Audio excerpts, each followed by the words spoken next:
Go ahead and start. Actually, this is on. My name is Marguerite Herman. Welcome. This is the League of Women Voters Forum for county offices. We've been going Tuesday, Wednesday, and Thursday of this week. Tuesday with county commissioners. Yesterday, district attorney, sheriff, and county clerk. And tonight we're doing legislative races that will be on the ballot of the Laramie County voters. And just to let you know, these will be also posted on our League of Women Voters website, which is up there, wyominglwv.org. And it will be broadcast by our local charter, Cable 19 and Channel 19, and I'll run through those dates.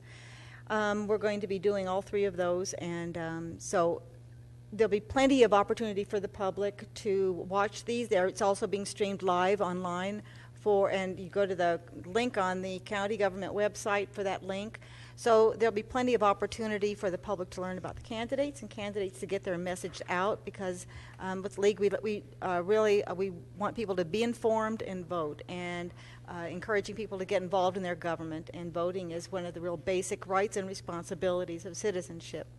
So just those dates of rebroadcast on Charter Channel 19. For Commissioner, that will be rebroadcast this Saturday, July 12th at 11 a.m. The District Attorney, Clerk, and Sheriff's races, the forum from last night, will be rebroadcast Sunday, July 13th at 11 a.m. And the legislative race forums from tonight will be rebroadcast Tuesday, July 15th at 6 p.m. And again, they will be archived on the website for the League of Women Voters. And we will follow this up we have plans for an online voters guide, so we will give you questions. There will be probably these, maybe more, maybe different ones for an online, so electronic kind of a voters guide where we're not going to be limited to time and space within reason. And so there'll be another chance to inform the voters and get your message out. So tonight, just to explain briefly how we've done this, you kind of think, well, what was your basis for inviting certain people in certain races? And I'm just going to take a minute to explain. When we sat down on June 1st, the day after the filing deadline, we took all the legislative races that had any kind of a primary battle going on. So any race that had more than one Democrat, more than one Republican, we said we're going to do those. And then we invited, once it was on our docket to do the forum, we invited everyone from both sides of the aisle to participate. Now tonight what you'll find out is that a lot of people declined to participate, couldn't, had conflicts, whatever, or just did not respond. So what we have tonight is sort of a strange situation where we actually don't have any primary opponents up on the dais together tonight. But we do have two people whose opponents did not show up. We want to give them a chance to answer their questions and inform the voters. And we have two races where we have the Republican and Democratic candidates. So we started out with every intention of having primary races featured, and that has not been the case. But we think the voters will get a lot of good information tonight. And we hope everybody follows this up. If you have questions for these or other candidates who didn't show up, we encourage you to get in touch with them. I'm sure they would love to talk. The primary is August 19th. Early voting started today, and the machines are down there in the atrium for people who want to come by during office hours and vote. Register and vote, as a matter of fact. Okay, so up in the dais with our first grouping tonight, we have two of the candidates for House District 9. Mike Weiland is the Democrat in that race. Sebastian is one of the Republicans in that race. And then we have Fred Emerich, who is the incumbent from Senate District 5. And let me just say a word, because I'm a League of Women Voters person, a little teachable moment here, is that the state has 60 House districts and 30 Senate districts. So people, and they are defined by residents, where you live. And so House District 9 is defined by where these two gentlemen live, and people who live in that district, that will be your voice, your person in the legislature. There is no incumbent running in that race. So, oh, wait a minute, there is. I'm sorry. And he's out of town. Dave Zwanitzer. I'm sorry. He is he's a committee chairman, and he's out of town, so he sends his regrets. Fred Emerich is the incumbent from that race. His opponent declined to participate. That's what I meant to say before, sorry. And so we're giving him a chance to answer the questions. His opponent is not here, but he'll join the conversation up on the dais. So having said that, just briefly, here's how the evening will go. Everyone will get 2 minutes at the beginning for an opening statement. You can introduce yourself, use it any way you want to tell the voters who you are. You can talk about your issues, your personal, whatever. Then we'll run through the lead questions, a minute and a half each to respond. We'll give you, if anyone has something more to add, and after the others have spoken, something to add or to respond to, we'll let you have a few more seconds to respond. Then we'll move on to the next question. After we go through the lead questions, we'll take questions from the audience. Again, there are 3x5 cards. Write down your question, hand them up here. And then at the end, there'll be 2 minutes to close. You can, again, use that as you wish. You can use it to sum up, to amplify something you've said before, to respond, to bring up a new issue, however you want to work that. And that's how the evening will go. And we have a timer here who will hold up the 30-second warning, yellow card, the orange 15-second, and the shocking pink says stop. So if you can just, out of your peripheral vision, keep track of those, you'll know when you're coming to the end of your time. So we'll go ahead and start with, and we'll alternate the first person on this. We'll start with Mr. Weiland for your 2-minute opening. Okay, thank you. Can everybody hear me okay? All right. My name is Mike Weiland, and I wanted to thank Marguerite and the rest of the League of Women Voters, first of all, for having this forum. I think it's very important and to get to know the candidates here. So thank you very much for doing that. And I wanted to thank Kelly, too, here. I met him for the first time this evening, and I appreciate his willingness to run in this race. So, and Dave Zwanitzer as well, but he could not be here. So, I thought long and hard about running for this House District 9. I've lived in the district for about 28 years now, and as you can imagine, and I'm sure you know, it's a big decision to make. It's very much, very time consuming.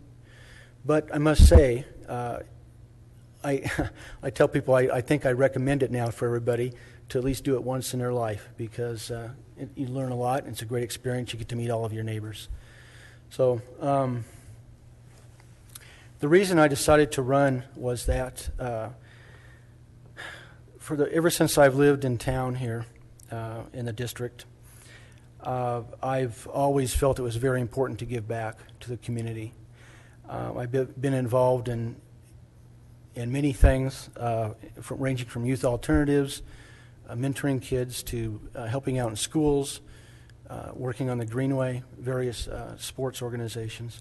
And I thought this might be a next step to do that, to help out the district. And so that's the reason I wanted to run. And I also have seen that there's a number of people in the district that are in need, and I want to be able to put people first and really work on helping the citizens that we have in need in the district and the state. And I guess my time's up, so thank you. Thank you. Mr. Sebastian, 2 minutes. I want to thank everybody for coming this evening, and you giving me the opportunity to be here. The main reason I'm running is I have a daughter who's a sophomore in high school, stepson who's going to be graduating next year, a senior in high school, and a granddaughter. I've been active in politics since I was age 12 and always had a strong interest in the legislature. The reason I'm running is one of the most important issues I feel deeply about is, first of all, education.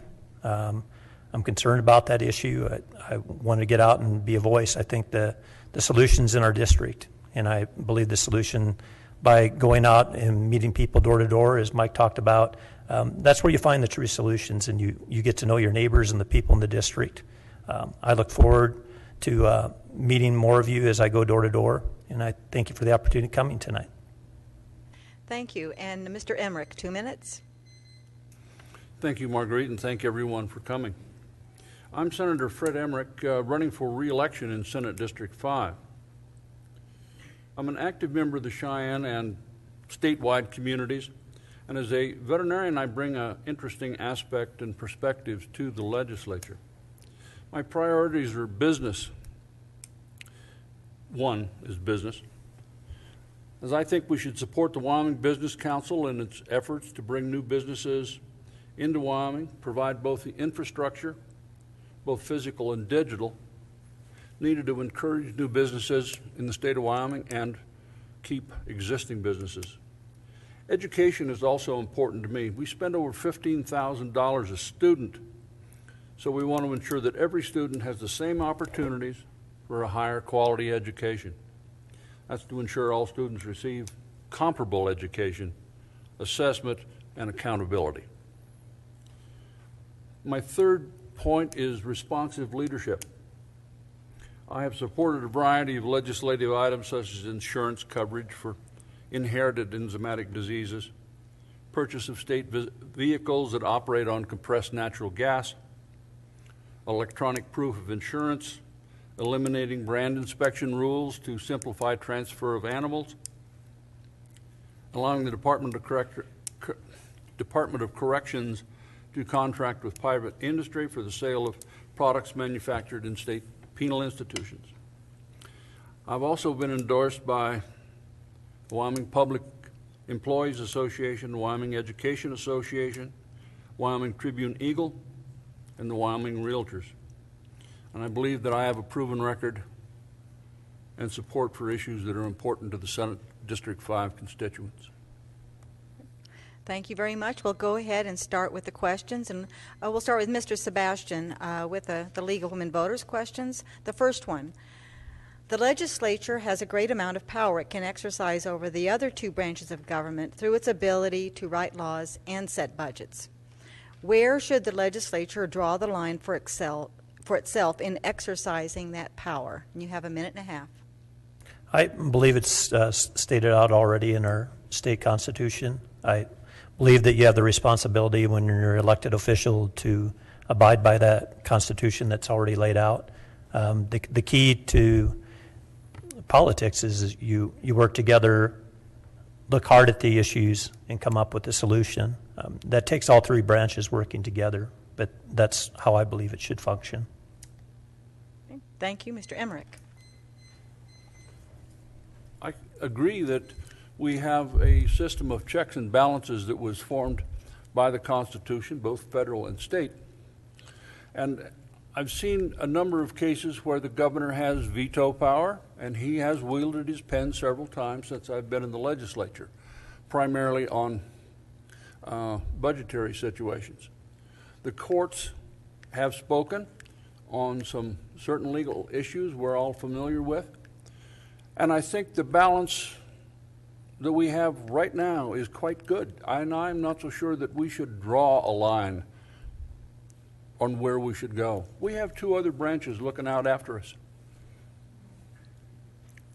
All right, thank you. Mr. Weiland. Thank you. I agree. I do think the three branches of the government in the state are working for the most part pretty well together with the checks and balances and doing their jobs to ensure that everything is working well. I am concerned somewhat with the it seems like lately the legislature has kind of tried to micromanage some of the things on the budget, including the next generation science standards, things like that. But I do think, though, it's natural. Maybe the legislature, because we do speak for the people and set the budgets, maybe the legislature should have a little more say. But I think for the most part, it's working well. Thank you. Does anyone want a couple more seconds to comment or add? Okay, no. So we'll move to number 2. And we'll start with Mr. Emerich this time. Wyoming has a process to let people put proposed laws on the ballot if they gather enough voter signatures on a petition. But the requirements as they are now are almost impossible to meet. Would you support easing the requirements? Explain.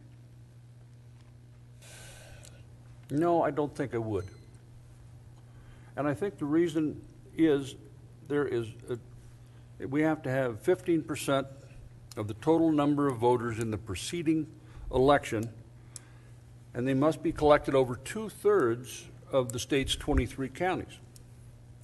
And that comes to about 38,000 valid signatures. That's difficult to do.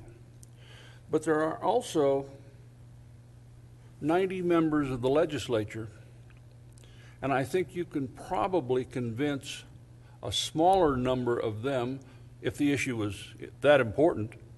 I think you can convince your local legislators to bring whatever the issue is to the legislature for a good common vetting to see that it's a viable issue.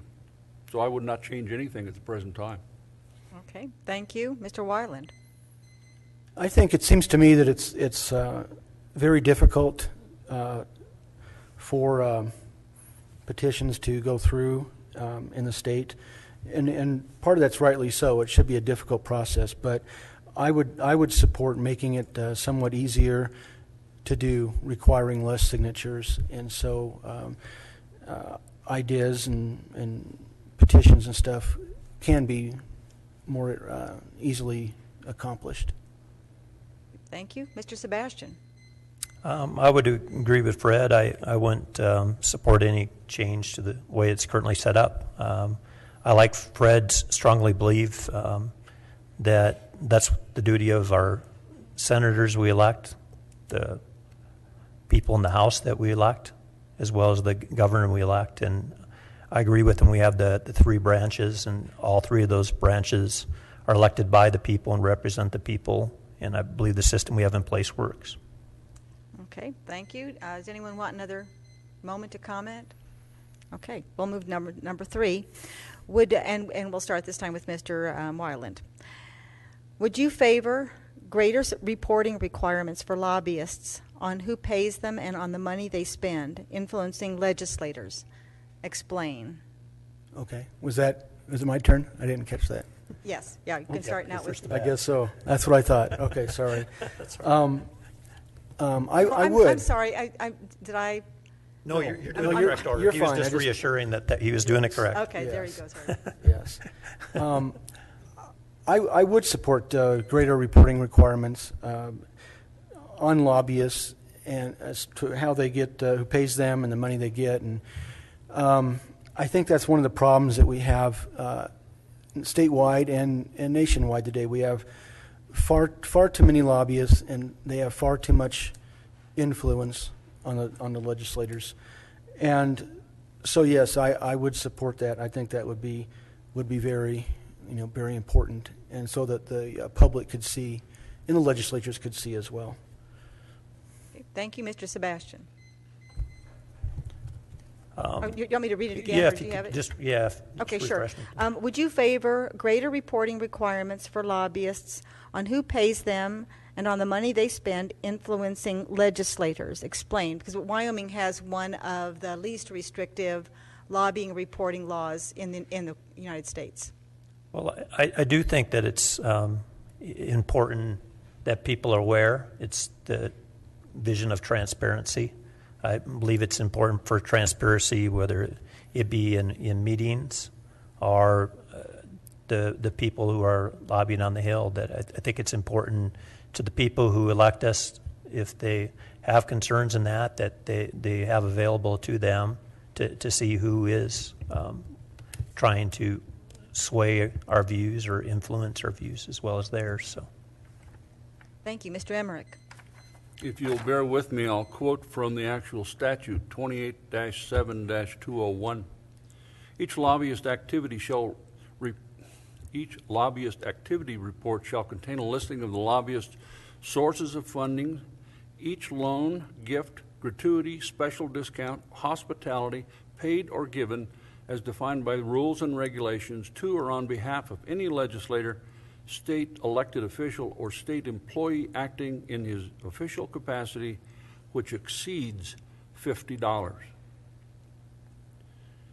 That has to be identified as the time and amount and date and everything.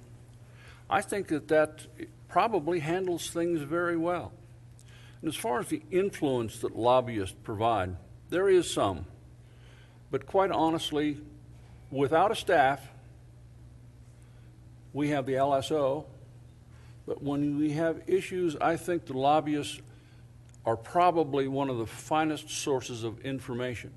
I hardly know of any lobbyists that say, I am advocating for point A, but they'll also bring in why point B is important also. I find them to be extremely important, very effective.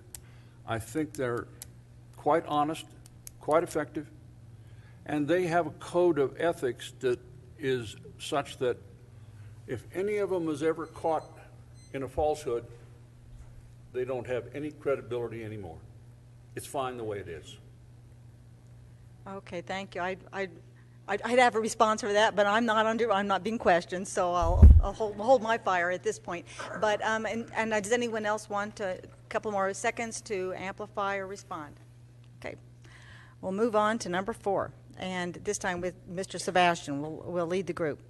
Would you favor raising the compensation for Wyoming legislators so more people from diverse backgrounds would be able to serve? And explain your answer. I would say no. I believe that the people who desire to serve and who currently serve, they do come from diverse backgrounds. And I believe that a lot of us are elected from diverse districts. And part of that diverse district comes the diverse careers that people have had. You know, if it's important that we have the diverse backgrounds, yes, but I don't think it's a civic duty to represent people, and I wouldn't want to increase pay in order to do that. Okay, Mr. Emerich.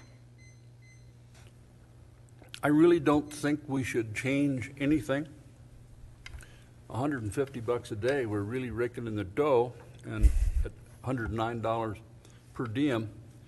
But raising the amount, I don't think is going to attract a more diverse group, because we've got, let's see, businessmen and women, engineers, attorneys, always have attorneys, veterinarians, nurses, educators, ranchers, railroad conductors, banker, pilots, clergy, and auctioneer.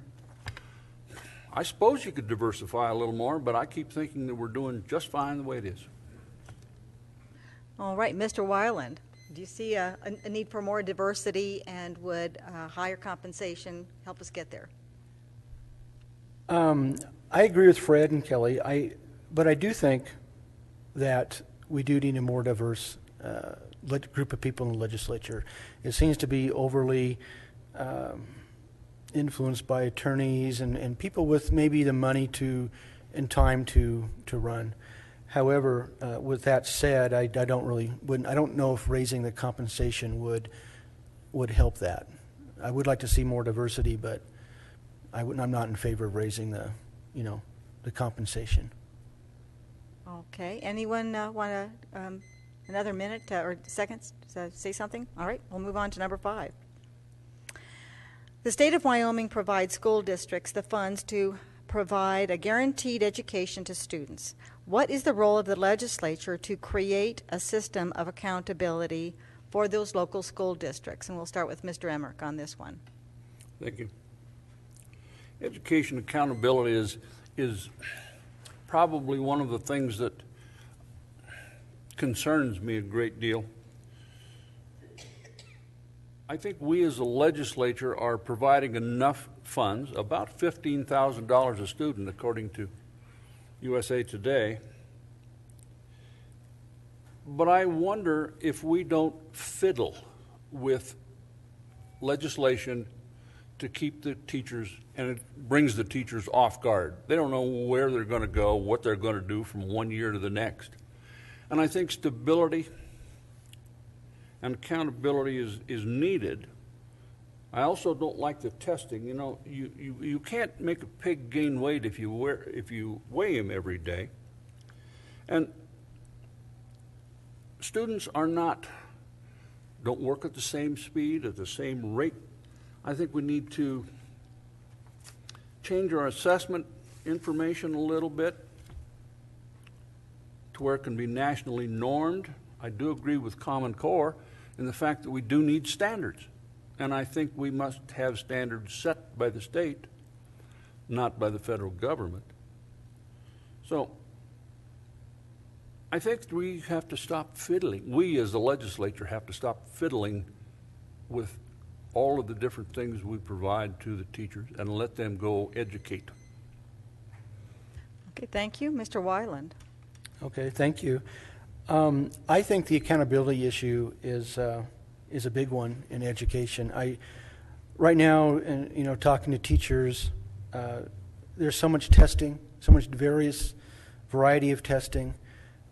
It's hard to have the kids accountable for their performance throughout the year, and as well for the teachers, because the teachers are being held accountable on different tests. So I think the legislature should finally come down with a standard set of tests and accountability, whether it be the MAPS test 3 times a year, or whatever. Right now, PAWS probably has too much of an influence. So, but I do think that's a big issue, and I think it needs to be talked about and working with the teachers and the educators to come up with a fair accountability for the teachers and the students. Okay, thank you. Mr. Sebastian. As I stated in the opening, a very important issue to me is that of education. I believe it's the responsibility of the state legislature as well as the superintendent of schools to set a standard, to set a bar. But how that bar gets attained, we elect our local school board officials to serve and oversee our schools and our children.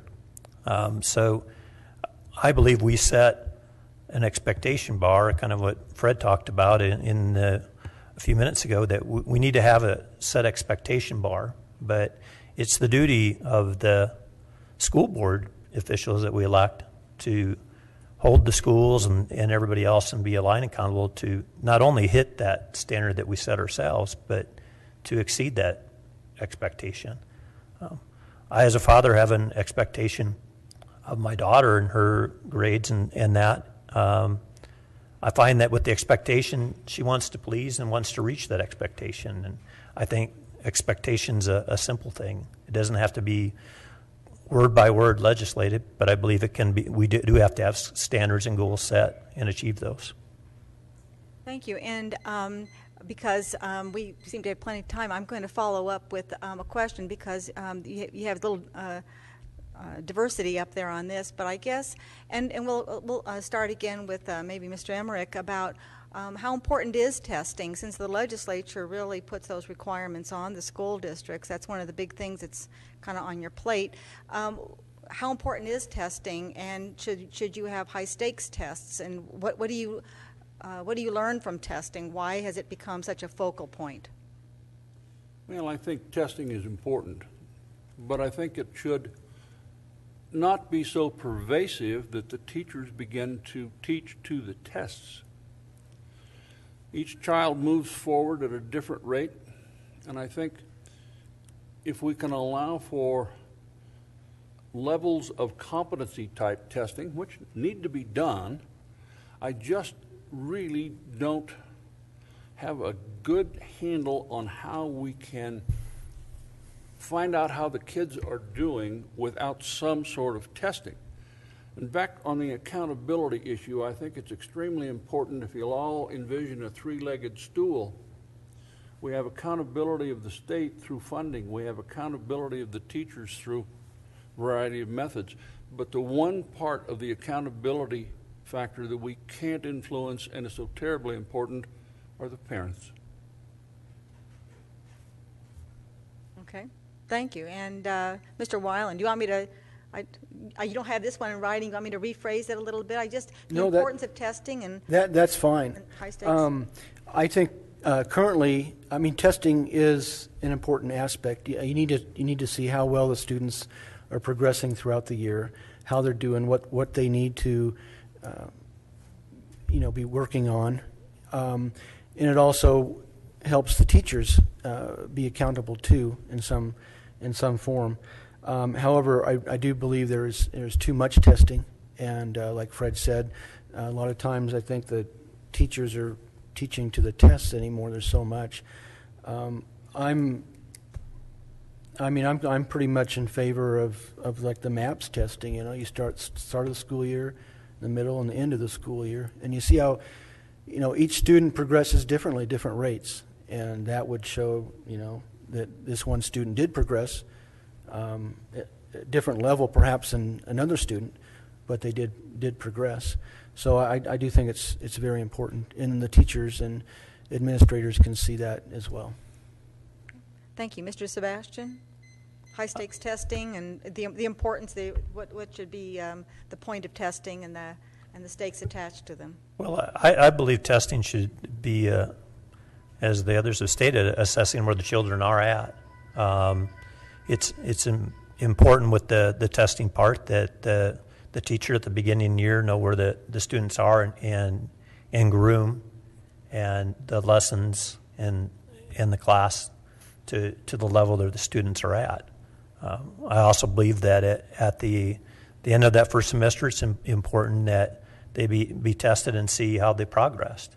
And then the final test should be done at the end of the year to make sure that where the students are, those that aren't at the level of expectation at the end of the year that might need extra help or then that gives the parents and the teachers the opportunity to put the child in a summer class to get them back to where they need to be, but also assess where the others are at and make sure they're meeting the standards.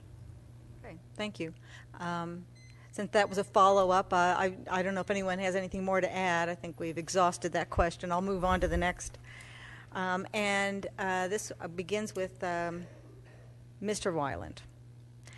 Do you support making health insurance available to low-income adults without children under optional expansion of Medicaid under federal health insurance reform? If not, what can or should the state do to make insurance available to low-income men and women? Thank you. I think Medicaid expansion has to happen. I mean, I think it was a shame that it didn't happen this past session. I think there's far too many people. I mean, I've been out, talking to people in the district, and I'm working with probably about 10 or 15 of them now because they're in that situation. They can't get the health coverage, and they would have been able to be covered with Medicaid expansion. So I think it's very important, and it's something that needs to be done as soon as possible. Thank you. Mr. Sebastian. I think Medicaid expansion is important. It needs to be looked at. It's important that those who aren't insured now have the ability to be insured at a cost that they can afford, that fits their family budget without sacrificing maybe their car, their home, or some of the other necessities. But we do need affordable health care for everybody. Thank you. Mr. Eklund. Emerich. I'm sorry, Mr. Emerich. Well, Medicaid expansion has been brought to the legislature twice. And in 2014, Senate File 118 just about made it. We had enough to get it on the floor, or get it into committee, but we never got it out of committee.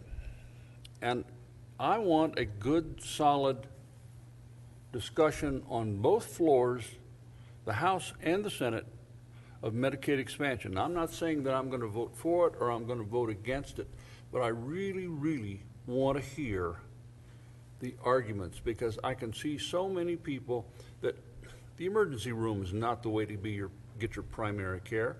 And I really feel for the hospitals and the amount of unfunded care they have to provide. So I really want a thorough discussion on both houses, which we haven't had yet.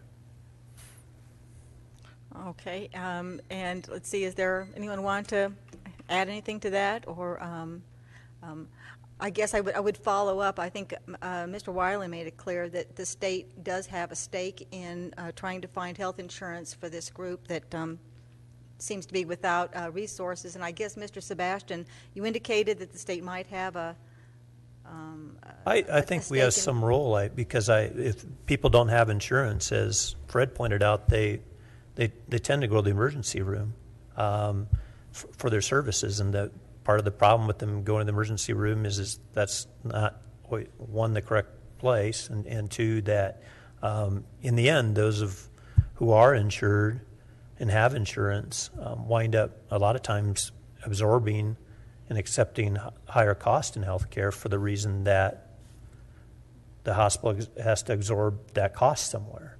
And I just think it's important that we get it addressed so that they are going to a doctor versus the emergency room.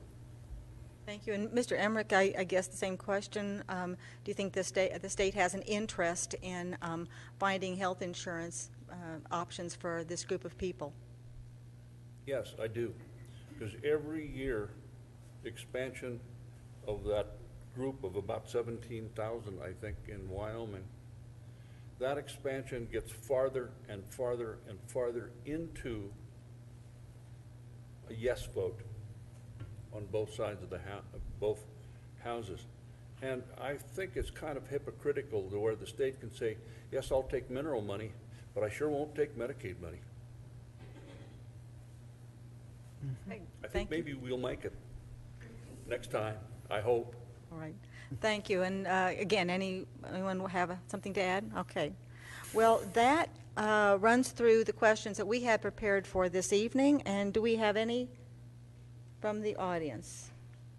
We'll bring them up. We'll go through those, and we're doing very well on time. We'll try to get through 2 or 3 if we have them, and then we'll go to the 2-minute closings.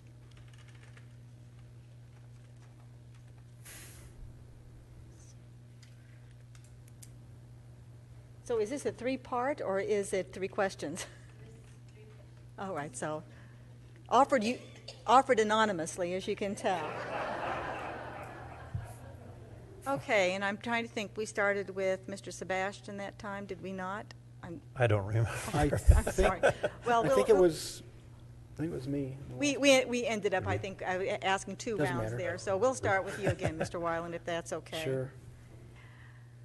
Should there be any kind of internet tax to give Wyoming more diversification in the tax base? And that is the sales tax charged on internet sales, where that's why some of us shop at Amazon.com, so we don't pay sales tax, but then sales tax collections for the state suffer. So where do you fall on that? I think there should be. I know talking to a number of the business owners in the district, and that's one of their concerns. I mean, they're kind of at a little bit of a disadvantage because they get taxed, the actual store, but Amazon.com, you don't. So I think in some form the state would need to have a tax on internet sales. Thank you. Mr. Sebastian. It's something you can look at. I know there's I know people that they do make money that way, having their own internet store and doing that. But I think it's, as the others have pointed out, it's important that you take a look at it because it does affect our downtown business district and the small stores that are trying to make ends meet to compete with them, because they do pay that and have to collect that. And sales tax is a big part of local government support. Okay, I'm sorry, I shouldn't have interrupted there, but Mr. Emerich. Well, I think I'd like to point out, yes, I think there should be, but I want to point out one other thing. Theoretically, you're breaking the law if you don't pay that tax. That tax is due no matter what you do. I go to Fort Collins and buy a pool table. I've got to go up to the auditor or the Department of Revenue and fill out a form and pay that sales tax. And so I think Senator Enzi is bringing federal legislation, which I think is extremely important, because it isn't just getting out of the tax. The fact that you must pay the tax for the state's coffers, the county coffers, city coffers, That's all extremely important, and it's tax money that, it's not a new tax. It's taxes that are already due. You're just not paying them. So, I think legislation is, I think an internet tax is internet sales tax is important. do you think, just follow up, do you think most people don't realize that that's an obligation, and even if they did, they wouldn't know how to proceed? Do you think that's an issue, maybe an education issue? What do the attorneys say? Ignorance of the law is no excuse. That's what they say. That's what they say, but it happens. Anyone want to add? Mr. Weiland? Well, I kind of had a question. If you did buy that pool table in Fort Collins, aren't you paying the sales tax down there? Not if it's delivered. Not if it's delivered Oh, here. okay, I missed that part. So, okay. Let me see. I'm going to jump to number 3 on the card. Should the legislature weigh in on the Environmental Protection Agency's ruling on the monitoring of air quality to include the city of Riverton, when the air quality of the reservation, and they're including Riverton in that monitoring? And we'll start with Mr. Sebastian, if you have an opinion on that. It's been in the news. I don't know if you're familiar with the dispute. No. Okay. All right, then familiar that's with it. fair enough. And Mr. Emerich, do you have an opinion on that subject? Well, yeah, 2. 1, the state of Wyoming should have primacy in air quality in all cases. And 2, it's not the EPA's business to tell us where the boundaries are within our state. Okay, and Mr. Weiland, do you have an opinion on that?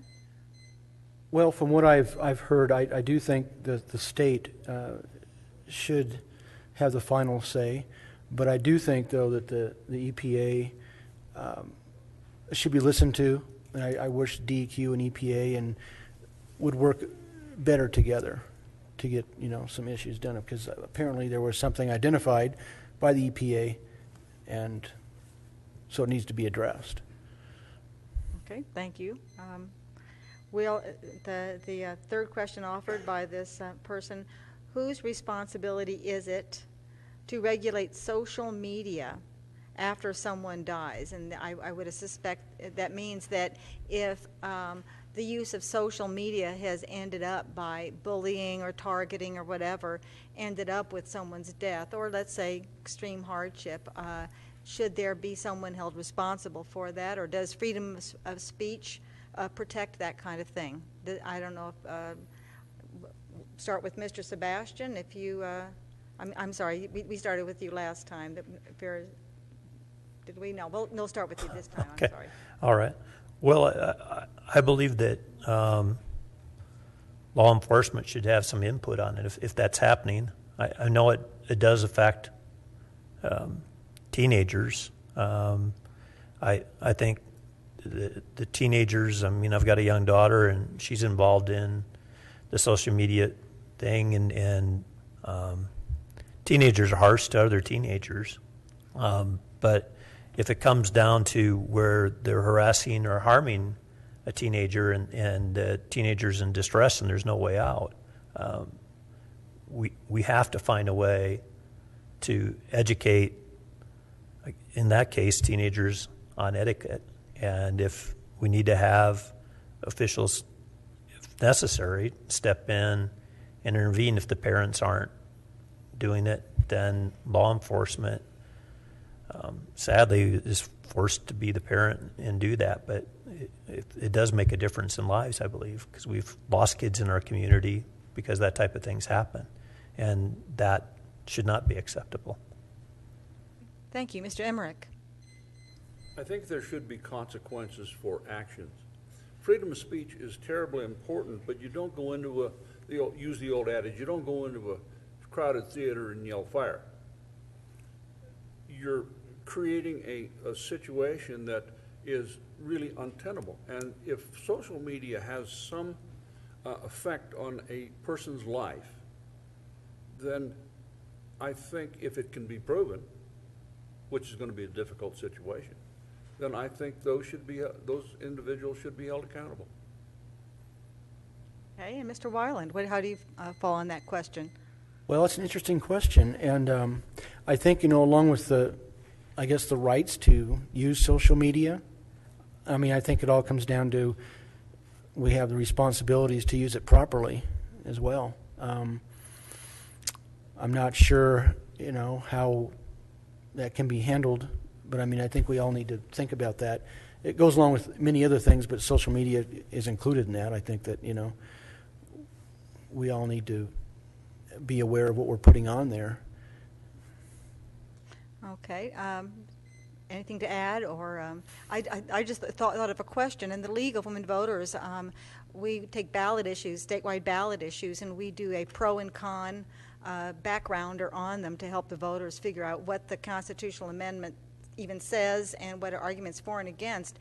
And the one that's going to be on the ballot in November proposes that the Constitution be changed to allow the University of Wyoming to put on the Board of Trustees a non-Wyoming resident.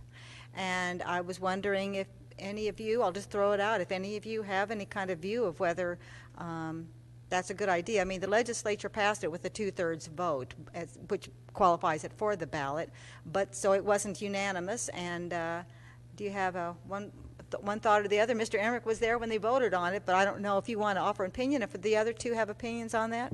Well, I do have an opinion, and we touched on the word earlier here about diversity. And University of Wyoming graduates a large number of people, not as large as, say, Michigan or anything, but the diversity part of getting, Colorado representatives or those that move into other areas close to the state, still have interest in the University of Wyoming, but are not residents. And I think it provides more and more diverse input into the decision making by the Board of Trustees. You know where I stood on it. I voted for it, and I think it should pass. Okay. Mr. Weiland and Mr. Sebastian, do you have an opinion on that, or? I'll go. Okay. I think ideally that's what you would want. You would want a Wyoming resident to be on the Board of Trustees. But I think, and I'm just thinking in my mind here, there's probably, a fair amount of Wyoming residents that are relatively new to the state. And on the other hand, there's probably a fair amount of people in other states that have more ties and have lived in Wyoming longer than those people. So it's not, black and white there. But overall, I would do favor that it should be a Wyoming resident. And Mr. Sebastian, how do you fall on the constitutional amendment? I would support it. I believe the people who would be interested in serving the Wyoming board, Wyoming paid the education to them, and it's a way for them to pay the education back that they got as they move in their careers outside Wyoming. I think it's very important they have an opportunity to serve and have input on the university that got them where they are at today. All right, thank you very much. And that's all the questions. We'll move into the final part of this, which is the 2-minute closing. And thank you very much. I'll just say at this point, thank you for a good rounds of, I think it's been a good rounds of answers for all our questions and from the audience. And let's see, Mr. Sebastian, we'll start with you, the 2-minute closing. And thank you. You use it any way you want. Okay. Cover anything you want. Well, once again, I want to thank you all for coming this evening and participating. The government process is important to all of us, and all of us know that it affects our lives every day, and the only way to bring change about is by engaging and participating in that process. As I pointed out, family is very important to me. One of the first priorities for me is obviously education. It was brought out tonight, and I spoke with a lot of young families as well as elderly who the Medicare issue is very important to them. We need to get that addressed. We're funding our highways, they say, currently at 50%. it's important we take a look at that issue. There's a point that we can afford, but a lot of these issues, whether it be education, the highways, or other things, we haven't really addressed them. I would say we've kind of kicked the can down the road and said, well, let's take a look at it later down the road. But the problem is the further we push those issues that are important in the forefront further back, there's always going to be a cost to the people we represent as well as a cost for that particular program. And I think we need to take a deeper look at that. And those are some of the things that I want to do in the legislature is face the issue head on and deal with it and move forward. And I thank you for the opportunity tonight to speak to you and ask for your vote on August 19th. Thank you very much. Mr. Emerich, 2 minutes. Thank you. One of the important things to me is fiscal responsibility. And as a senator, I try to look at the cost and the benefits of expenditures. And when the benefits exceed the cost, I think that it's time to expend some of these funds. I'm motivated and dedicated to the community and the state, and I want the District 5 citizens to have a responsible, reasoned decision maker that understands the community issues, the state issues, and the impacts of decisions. And I also ask for your vote on Senate District 5. Thank you. Mr. Weiland, 2 minutes. Okay, thank you. I appreciate the opportunity to be here and to speak with you, and I'm glad you all are here, and so thank you very much. I think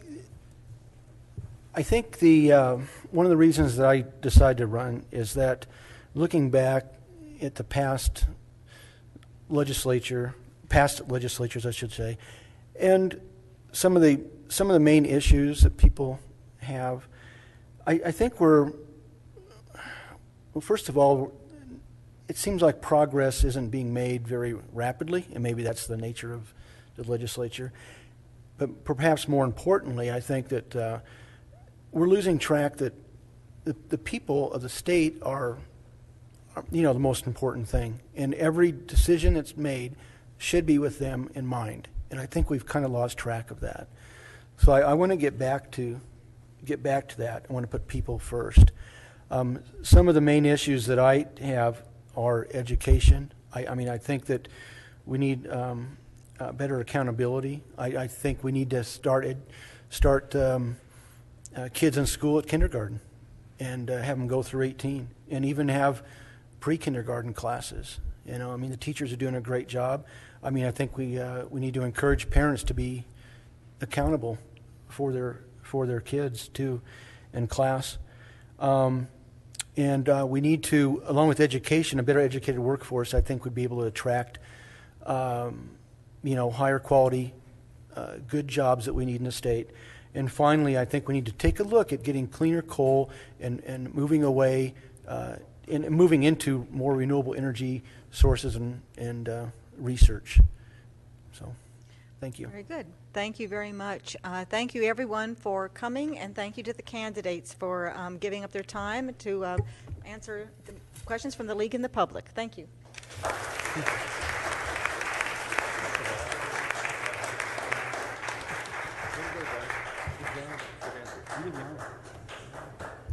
So it's 6:23. I think we'll try to start the next round at 6:30, so 7 minutes, if that's adequate for people. Let me briefly mention it.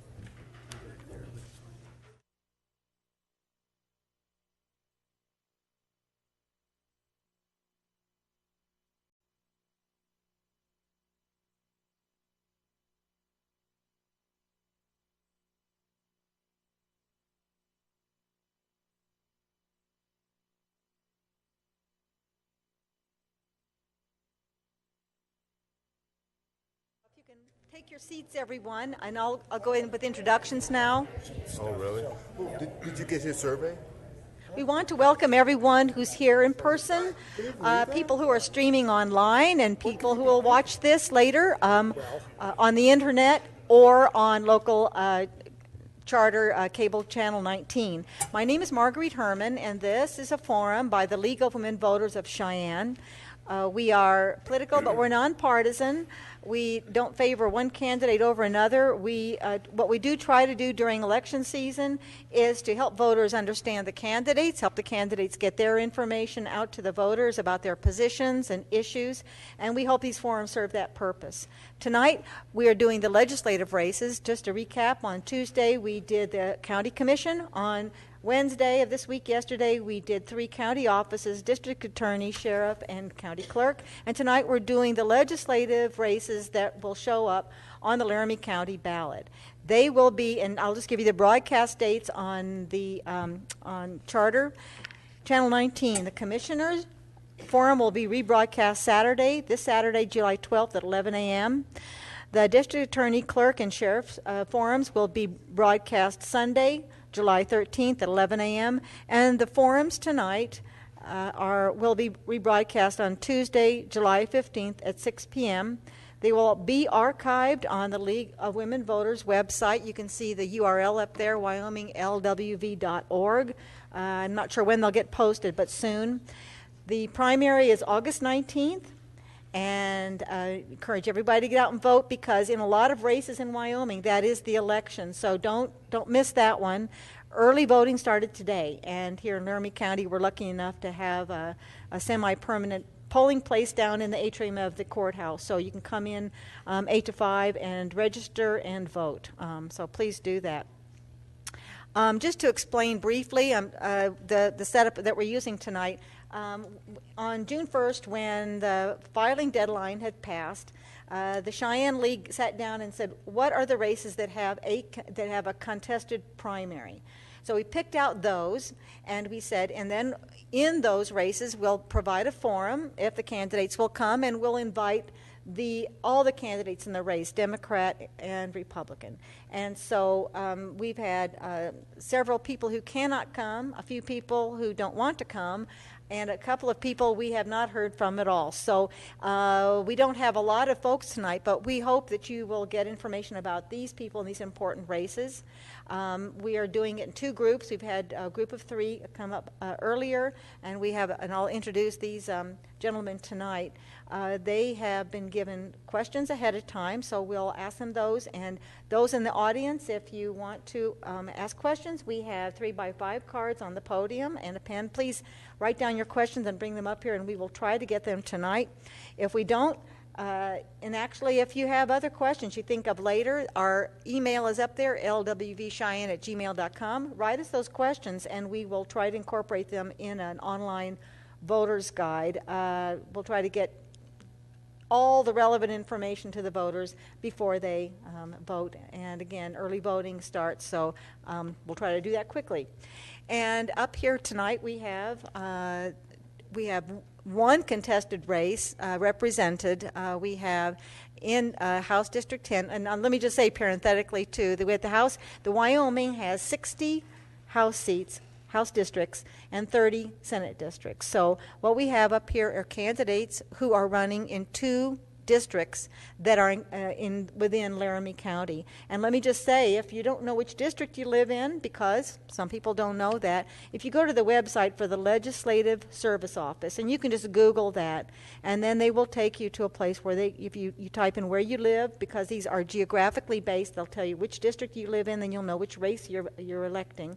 And these gentlemen would want to serve in the House of Representatives in your district to represent you. So this is important. And so we have Tom Jones, who is a former legislator, has held former statewide office, and served as a deputy to a statewide office, auditor.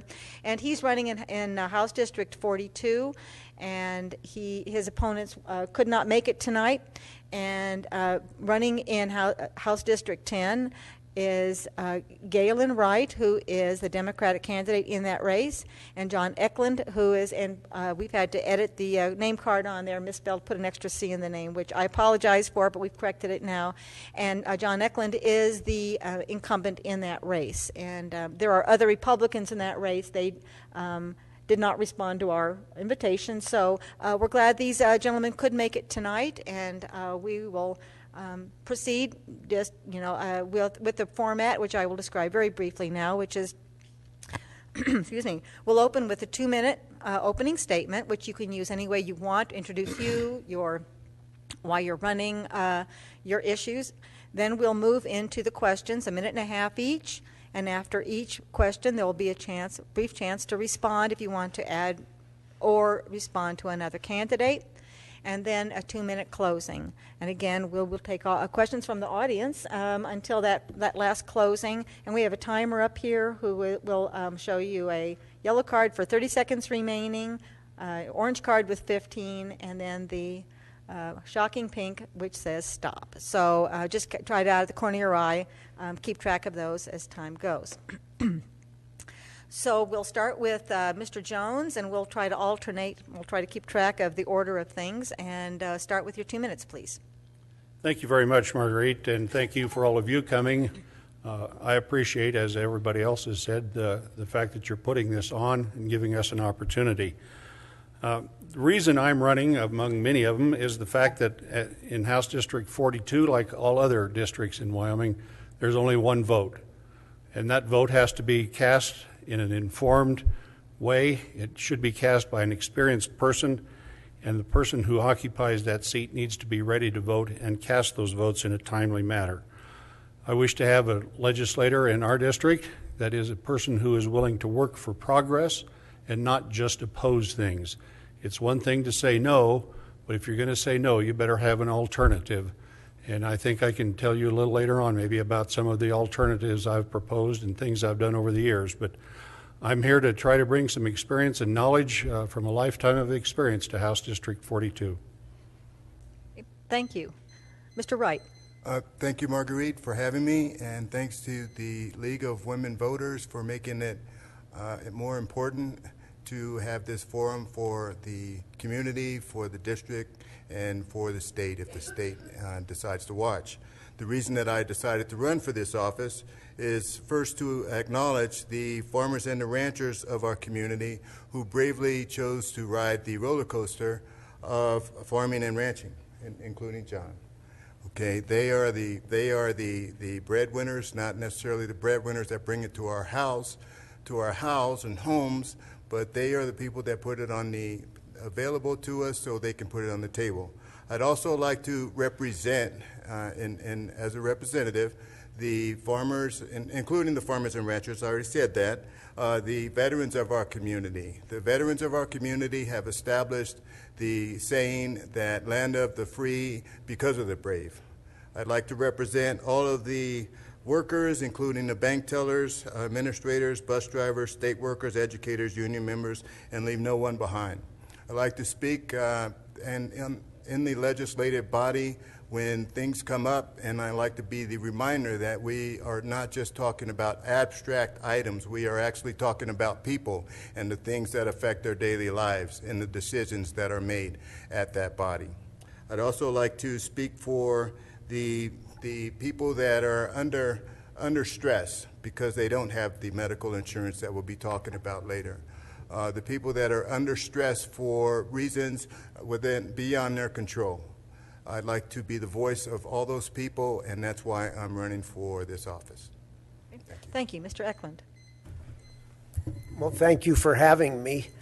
I guess I would start by saying that I've been in various forms of public service all of my life, and I started 2 terms ago in the House of Representatives, and I'm running because there's work undone and a lot of education that I got along the way that I'd like to continue to use. One of the things that I can bring to the House of Representatives and in service to my constituents is I'm a farmer and a rancher, and I'm well versed in all forms of agriculture, and I bring that to the Ag Committee and to the House floor, and it's part of the diversity that I think is needed by a citizen legislature.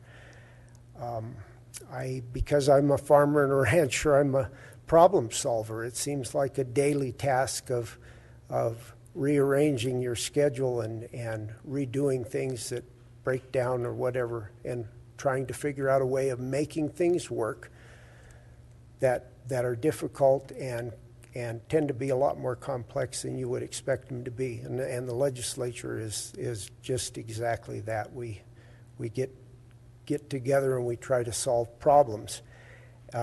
So that's one of my strong points.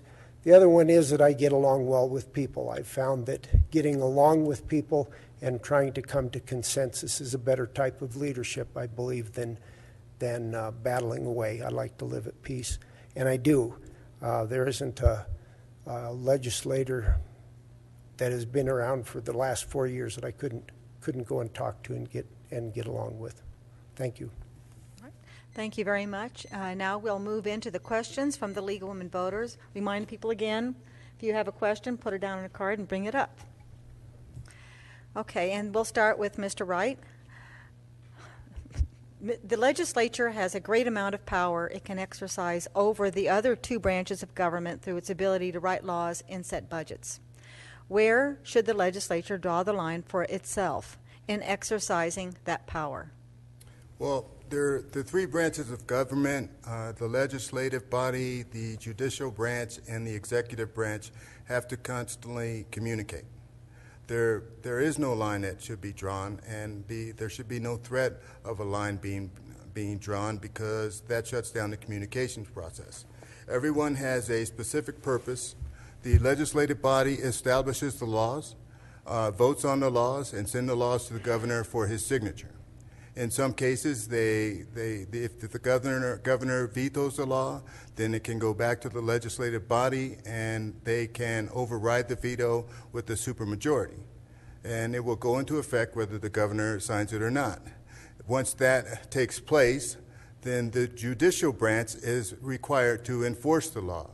And the reason that the communication is imperative amongst the three groups is because at one point or another, each of them will touch that purpose and touch that law or the supposed law that is trying to be passed. So once the communication starts, it can't be stopped. And if we start talking about drawing lines in the sand, so to speak, then that's a veiled threat, and it's going to end the communications process.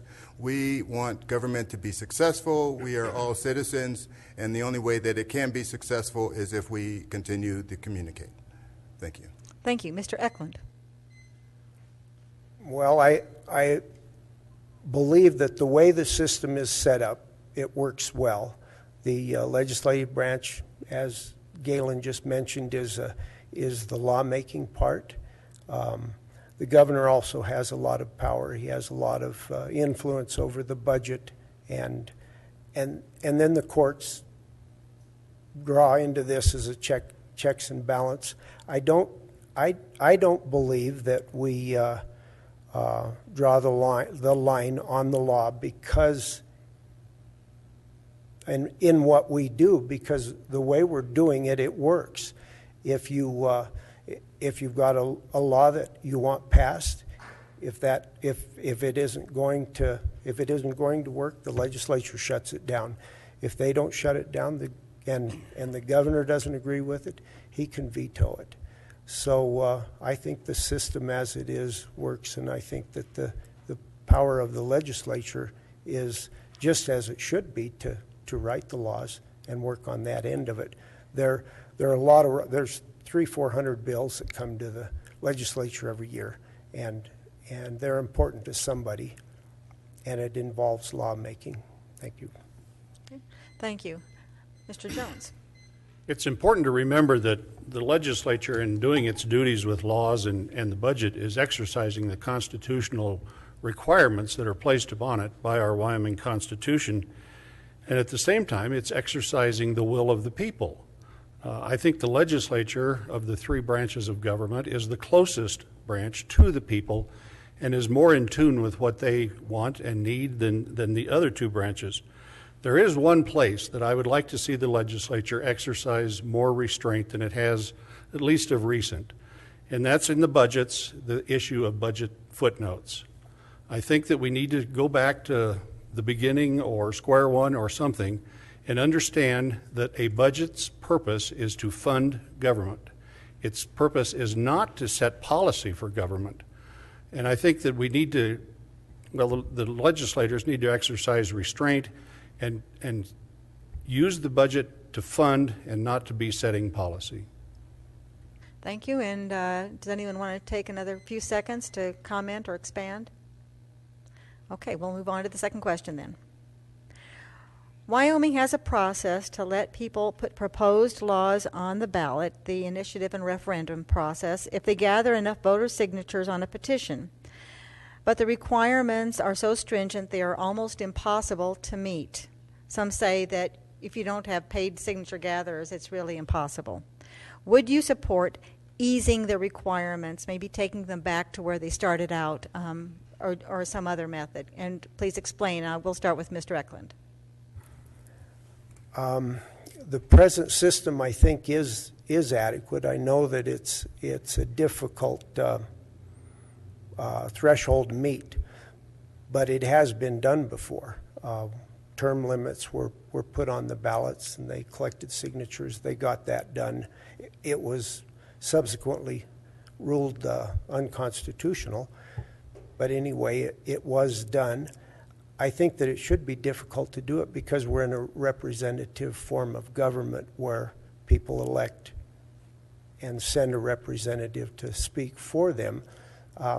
You could get into some problems if every time citizen groups wanted something done, they put it on the ballot for a vote, such as taxes or not such popular parts of what we have.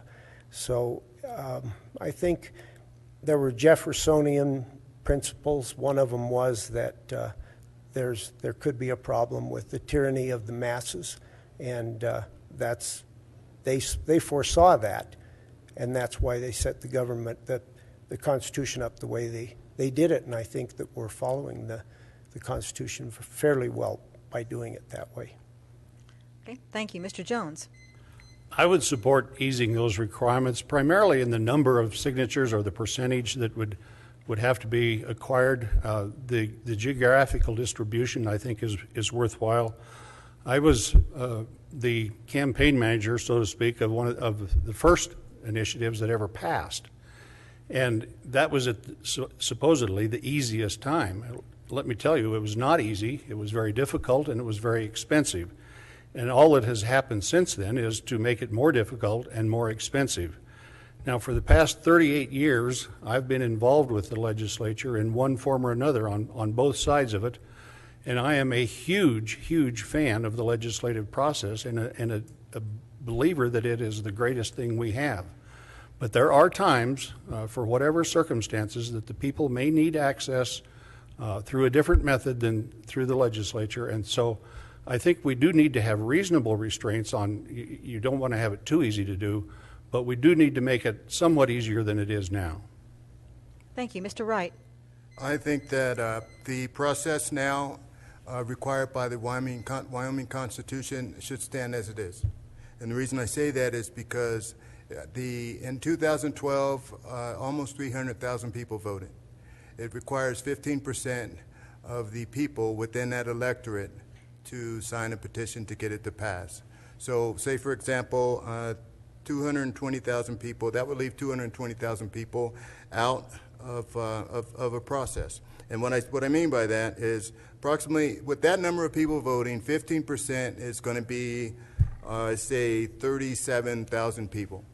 So to circumvent Wyoming law for the sake of those 37,000 kind of negates the voice of the vast majority of people who either didn't sign the petition, didn't know about it, had no opinion about it. For whatever reason, they didn't get enough signatures. If they did get enough signatures, it would come in as a referendum, and then eventually it would get to the voting process once the signatures were verified by the Secretary of State's office. We can't circumvent the number of people that didn't necessarily sign the petition, and that much of a majority their vote has to stand. Okay, thank you. Does anyone want a couple more seconds to respond or comment further? Okay, we'll go to the next question. And we'll start this time with Mr. Jones. Would you favor greater reporting requirements for lobbyists on who pays them and on the money they spend influencing legislators? Explain. No, I would not suggest any changes. Let me correct your statement of influencing. I disagree with that. I would say that lobbyists educate legislators, but they don't influence them. The legislator then, with the information they have received, is free to make up their mind any way they want. If you don't like the lobbyist disclosure law, blame me. I wrote about 2/3 of it many years ago. But I don't think the problem is what you think it is. If you're talking about money that is paid to a legislator or is paid on behalf of a legislator for to go out to lunch, to go to dinner, to have a beer, whatever, that's not a problem. In the 22 plus years I was a lobbyist, if you had given me $1,000 when I started to do that sort of a thing, I can give you money back today of money that I didn't spend influencing or, as I would say, educating them. As was pointed out in the earlier group, we already know who's paying them. It becomes very difficult to know what it is you want to find out. Some people are on salary. Is the salary of a person the business of the rest of the world any more than your salary or anybody's salary out there? I was a contract lobbyist. Do I report my gross income, my net income, or what? There's just too many problems with trying to do it. The public has the information it needs right now, and I think the law is just fine. Okay, thank you. Mr. Wright. I agree. I wouldn't favor changing the law as it stands now, and I say that because legislators make decisions based on bettering the daily lives of citizens, and that's their calling. Citizens are the state, so that is an action that requires the legislators to follow what the citizens actually want them to do.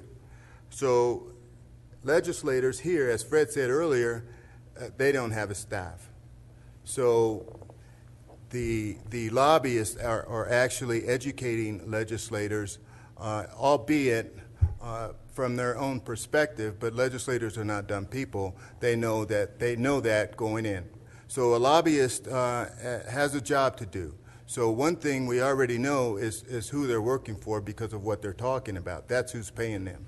The other thing is, I don't know if they really influence a legislator. I mean, John could probably answer that better than myself because no one's approached me. But I don't know if they really influence a legislator, but they do inform the legislator. And is it influence if the legislator was already leaning in that direction and adopted that idea because two heads are better than one, and they came up and it supported exactly what they were saying? Okay, thank you. Mr. Eklund.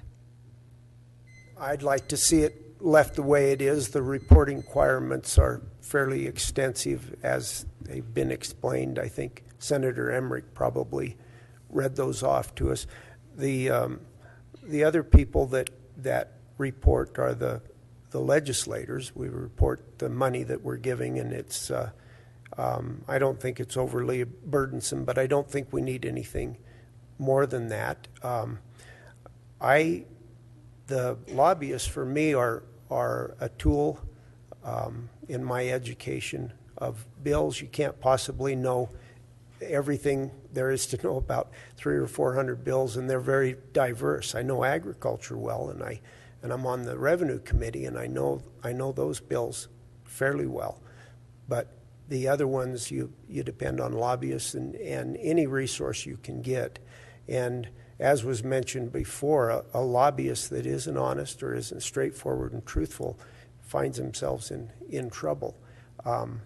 If they're paying for dinner or they're paying for receptions and whatnot, it shouldn't influence my vote, and I don't think it does.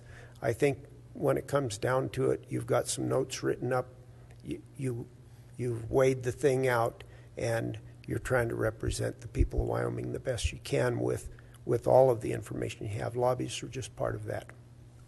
Okay, thank you. Does anyone want another chance to speak on that issue? All right, we'll move on to number 4. And we'll start now with Mr. Wright. Would you favor raising the compensation for Wyoming legislators so more people from diverse backgrounds would be able to serve? Explain. I'm at a crossroads with that question. That's probably the toughest question that you're going to ask today. As a state employee, when the legislative body, whether they were national or here in Wyoming, were talking about raises for themselves, then I was always against it. But as a state employee, if I was given the opportunity to vote on a raise for myself, of course I'd be for it. So, selfishly, of course. To diversify the legislative body, to say that it's not diverse already, I would have to know the background of every single legislator to find out if they are diverse and where they come from, their backgrounds, how much money they make. I guess that's part of it. How much money they make. Are they self-made men? Are they rich? Are they poor? I'd say that some of them are probably rich. The majority are probably not. So I would say that, I can say yes. I can say yes, they should. I know the teachers. When I was working for the State Patrol, I was in Lusk. A teacher that got elected to the legislative body had to find his own replacement to come, and he didn't receive compensation at that time while he was in the legislative body for his work or for the medical. So I just can't answer that question, yes or no. Okay, thank you. And Mr. Eklund? Yeah, I would like to see it left the way it is. I think that most of the people who serve in legislature do it because they have a heart for it, and you're not in it for the money. The $150 a day. People make a lot of fun of the attorneys. Most of them are making $150 to $500 an hour, and they come and do a job for 6 weeks to 2 months for $150 a day. I guess what I would like to say is a way of maintaining the citizen legislature that we do have is probably to keep it out of the professional realm and a large salary. There are states that are very poorly run that have a pretty good salary, and the people are full-time, and I don't want to see that come to Wyoming. I like the diversity of it. I like the idea that the people coming to it are offering themselves as servants, and I think it should be left the way it is. Thank you. Mr. Jones? I would not propose raising the salary because I don't believe that's the problem to diversity.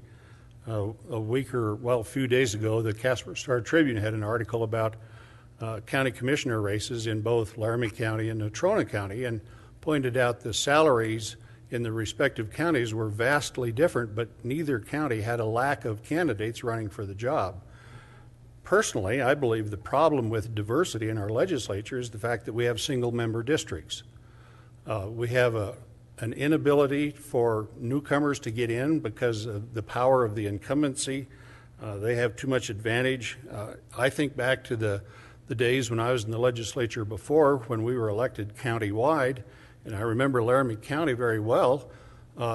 It had always had several women. There probably were more women in the legislature in those days than there are Democrats in the legislature now. Because of that, a great friend of mine, one of the finest legislators I ever served with, was Walt Erbekite. I don't think he would have ever been elected in a single-member district. He was a fantastic statesman, but he wasn't the greatest politician in the world, and he probably wouldn't have been a very good campaigner.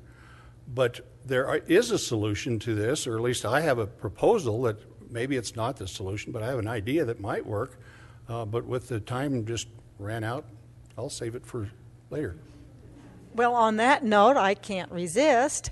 I'm going to ask, I guess, and everyone will have a shot at this, if you would support going to multi-member districts, or even back to the original county-wide races where everyone ran in kind of a horse race and the top finishers got seated. I don't know if that would pass constitutional muster, but let's go ahead and at least talk about multi-member districts. And since you brought it up, Mr. Jones, why don't you start, and we'll see if the other two can add anything to that. I would not advocate going back to county districts. The original Supreme Court decision in 1963, I think, Baker versus Carr, to apply that to Wyoming, you would have a legislature of, I don't know, 150 or something like that. It doesn't work. My proposal or my suggestion that deserves to be talked about, I don't know if I'm advocating it or not, but is to take 2 of our existing Senate districts, reduce the number of Senate districts from 30 to 15, and those 4 House districts that are contained in those 2 Senate districts, the 2 senators would be elected at large and the 4 House members would be elected at large. You absolutely perfectly comply with the law just as we are right now, because nothing has changed except you've got, instead of 1 person representing a district, you have either 2 or 4 representing a district. There is a downside, and I think that's the fact that you're going to be campaigning in larger areas, and it probably would be more expensive. But with a slate of 4 people running for the House, I think that gives the opportunity for the person who is the statesman but not the politician to sneak in there maybe on occasion, and I think you will get more diversity. I'll just offer to either Mr. Wright or Mr. Eklund, do you want to weigh in on the topic of whether single-member districts maybe is part of the reason why we don't have more people running, multi-member districts? What are you thinking? I don't think that increasing the number would add to diversity. I think that it would probably cause people not to seek office, more so simply because it would be more expensive to run. When I first decided to run for this seat, I didn't even take into consideration pay. And then when I heard another legislator talking about it, it dawned on me. I said, oh yeah, we get paid.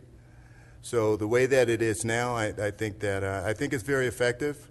I think it's very effective, and with the legislators that are spread about, you can contact your legislator more easily than you would if they were further away. Thank you. And Mr. Eklund.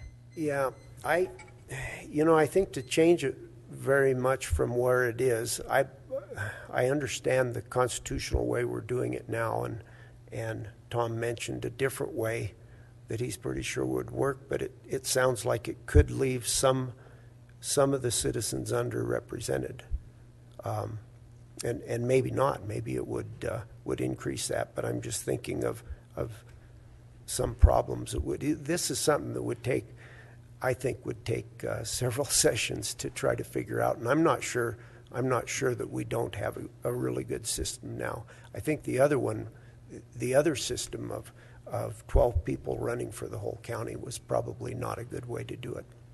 This one's much better.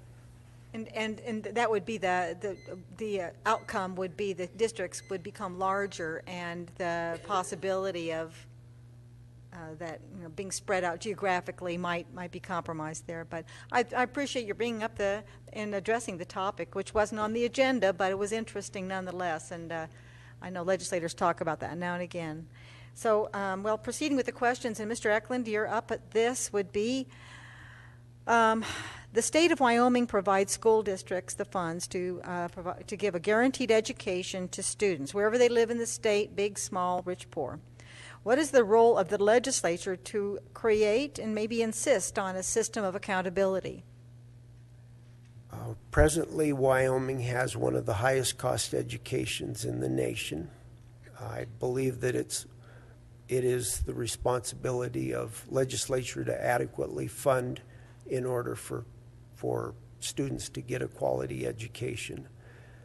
I do believe that accountability plays into it. I think that the legislature has a responsibility there. Presently, Wyoming's education, we have tremendous, with that amount of money, we just have a tremendous amount of opportunity to be the best education in the nation, and I don't know what all's going wrong with it, but I know we're in the bottom third. The nation isn't the best in the world. We have the Hathaway scholarship system. The bottom tier of that, 10% of them are failing out of, are giving up their scholarship at the end of a year or so, semester or so. I think that legislature has a responsibility to attach with that money the responsibility and accountability. We've found teachers that have determined ways of making parents accountable as well. So it's not just the teachers, but I think that there's a lot of room for improvement. We spend a lot of money, and there's great opportunity here. Okay, thank you. Mr. Jones. I think the role of the legislature in this accountability, which I think is an absolute necessity in light of the money that we're spending on education, the role is leadership and coordination. Leadership and coordination with the districts, because obviously they have a huge voice in it, and we need to involve the districts, and that includes the professional educators as well. One thing I'd like to see is reduction in the testing. My neighbor is a retired teacher and administrator in this area, and when he told me the number of weeks that we spend per year testing kids in this state, it boggled my mind that we're testing and not teaching. So we need to find at least one, maybe two, hopefully not more than two tests that are nationally recognized that will allow us to test the students, test the teachers, test the districts, to find out what we're getting. And obviously this testing has to compare not only the schools within Cheyenne and Laramie County, it has to compare the schools from Cheyenne to Casper to Powell, it has to compare Wyoming schools with Mississippi and New York and California, and quite frankly, in this world, we have to compare Wyoming students with the students of the world. We can't stick our heads in the sand and say, well, we're going to test our kids against our kids, and that's all. We have to compete with the world, and we have to test and compare against the world. Okay, thank you. Mr. Wright. The question is, the end of the question is, what is the role of the legislature to create a system of accountability? Well, that's already done, because there are committees established that determine where the funds are going to go. And in some cases, people come and present testimony to those committees. During that testimony to those committees, the communication door must be open. The question must be asked as far as accountability. When you are building a new school and you are receiving funds from the legislative body, then is a school being built to current levels? And if the answer is yes, then explain what current levels are. Current levels should not mean that once a school is complete, then it's already too small, because that means that they didn't check, that there were no checks and balances to whoever determined what the current levels were. That would say, go through the neighborhoods, how many school-age children are going to be moving in next year. I think that's part of the accountability. The communications. To register, a parent should not have to go to the school at 11:30 at night and to register the kid at 7 o'clock in the morning. That's where the accountability failed, and it has to start at that committee meeting, and those questions have to be asked. And communication, the doors of communication must remain open. Okay, thank you. Does anyone want to add anything at this point? Yes, Mr. Eklund. Yeah, I didn't have quite enough time, but I think something that would help the whole school system out would be competition. And our state laws are not set up for competition. There's quite a bit of resistance by the legislature to vary from our public school system. We have public schools, and then we have homeschoolers, and very little private schools, very little charter schools. The laws are not favorable, I think that setting up a system of competition would probably force some accountability also. Does anyone want to respond to that or anything they said? I certainly agree with John on the idea of competition. Charter schools across the nation seem to have a pretty good record. What bothers me with our current law is the fact that the local school district, wherever it may be, has so-called veto power over a charter school. And that's a huge conflict of interest because the money that would go to the district then flows to the charter school, and obviously the district is not about to give up its money. So that's a very unfair situation. Okay. Do you want to weigh in on that, Mr. Wright? I do. Okay. That any plans that are adopted, again, that are addressed and funding is established through the committee, the plan has to be a feasible plan. So there has to be research done to find out if the plan is feasible. And once the plan is adopted, then there needs to be follow-up to determine if everything is accurate and following the schedule. And if it's not, then we have to revisit where the funds are going to go for the next time around. Okay, thank you. And I think we'll move on. If you want to address this further, you'll have time at the end. So take notes if you have more to weigh in on that topic. And the final question is, and this time we'll start again with Mr. Jones. Do you support making health insurance available to low-income adults without children under the optional expansion of Medicaid under federal health insurance reform? If not, what can or should the state do to make insurance available to low-income men and women? Yes. Okay. So that was yes to the first part, so the second? Well, that was terse. Okay, good. And You want more? If you want to amplify, this is the chance. I can tell you why. Some years ago, there was a proposal that came out of Congress for an expansion of Medicare for children, and it was called Kid Care. And as a lobbyist, I was opposing that because that's what my client wanted. And the reason that everybody was told to oppose it, and I bought into it, was you can't trust the federal government. They'll give you this money and then they'll disappear someday. Well, you know, darn it, they didn't. It's still there. The money is still there. Now, I'm not a huge fan of our federal government and the way it does some things, but I guess you have to trust someday. And if the federal government has promised to pay X dollars for however many years, I trust that it's going to be there. So therefore, I support expansion of Medicaid. Thank you, Mr. Wright. I agree. Too many times we wait until we reach crisis level before we have to take action. Well, this is one of those times. There are people now that need it now. It's been through the House and the Senate a couple of times, and it didn't get passed. If we sometimes forget that things that don't affect us personally, we forget that they actually affect other people. People are suffering because of that. We need to get it taken care of. And when the federal government is going to pay the majority of that, from my understanding, the federal government is going to pay the majority of that. Well, we've already paid for it because they're giving our tax dollars back. Everybody in Wyoming pays federal tax. So they're giving tax dollars back. If we have the opportunity to get tax dollars back for something good, then we need to do it. Thank you. Mr. Eklund. I'm going to piggyback on something Senator Emerich said earlier. I don't know how I would vote on it. It hasn't come to a full debate. It needs to really be debated out. The Health Committee has struggled with coming up with a solution on what to do with the expanded Medicaid. I think people are a little bit afraid of it. The other Medicaid started where the federal government paid for it, and they weaned themselves off of it, and the state now has the burden, and it's a huge burden, and there seems to be no limit to the check we write for that.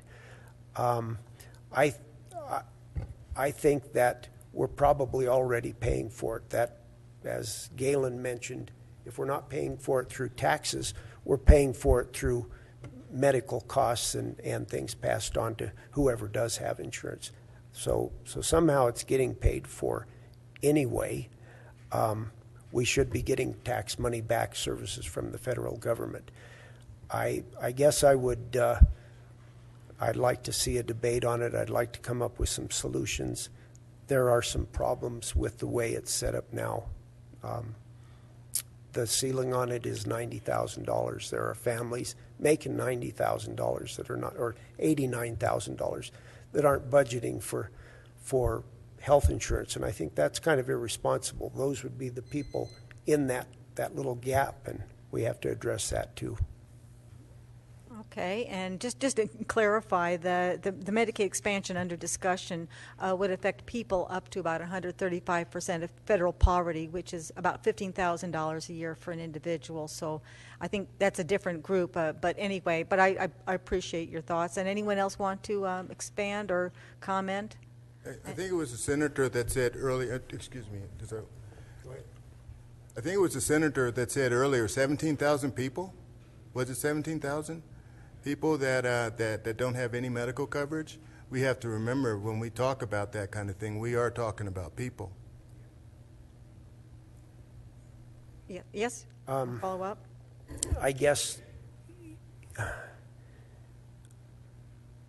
well, I probably, Okay. it'd be too involved if I get into much more of a discussion. I think it's a huge problem. I think 90 to 90, the governor included, everybody needs to get their head wrapped around it before we just take the money. We have to have a plan. Okay, and I hope it does come before the legislature. Whoever gets elected or reelected, I hope it is on the table for the coming session. Editorial comment. Great, and if you have anything you think of in the next few minutes, you can cover it in your wrap-up comment. And those are the lead questions we had prepared. We do have some questions from the audience, and we have more. Thank you. All right, so. And this time we'll start with Mr. Wright. Last year, the legislature considered and defeated a bill. I was trying to remember how it died, but I know it did die, which would have provided compensation to individuals wrongly incarcerated and determined innocent by DNA. What is your position? And it was a bill that went through the process, ended up in conference committee, and it did die. I'm not quite sure how. Okay. Someone that's wrongly incarcerated, proven to be innocent, has had their life, liberty, and freedom taken away unjustly, they must be compensated in some way, form, or fashion. And it could be as simple as determining what kind of position they had before they were incarcerated and compensating them up for the time that they've lost in that position monetarily, and probably some type of grant that they could go back to school on to catch up, because you don't catch up in jail or keep up in jail. You don't keep up in jail. Does that answer your question, though? Yes, it does. Thank you. Mr. Eklund. Yeah, the bill you're talking about came to the House floor. It came out of the Judicial Committee. It was a committee bill. The bill was amended several times, and it was pretty well cobbled up by the time we got to the third reading. And I voted against it because I felt like we had to get this. These are judicial laws that we're establishing, and I think we need to have it right before, and there has to be clear understanding that the bill is right, and that's why I think it failed in the conference committee. It passed the House. Had already passed the Senate, I believe. Anyway, when it got into a conference committee situation, it was over the amendments, and the bill wasn't very clear. And so I think if the bill was really clear, I would have voted for it. Okay, thank you. Mr. Jones. As I recall that discussion, the overriding issue in the conference committee, or the amendments from the House, was whether there should be a second trial before compensation would be awarded, a second trial that finds the person was not guilty. And I think that's unreasonable and unnecessary. I would suggest we have compensation if the person has been released. It's a pretty high burden for somebody to get out of jail, and to put them through a second trial, who knows how many years later, would make it very difficult to get a just result out of that trial either direction. So the idea of the second trial, I think, is unnecessary and unfair, and I would support a bill that would do it without a second trial. Okay, thank you. Does anyone want to add anything at this point? We'll go on to actually a second question offered by the same individual. What actions, if any, would you recommend by the legislature, is what I'm assuming, in view of the possible reduction in the use of coal as an energy source in the United States? So it's legislative action reacting to the reduction in demand for coal as a marketplace. So I guess we will start with Mr. Jones.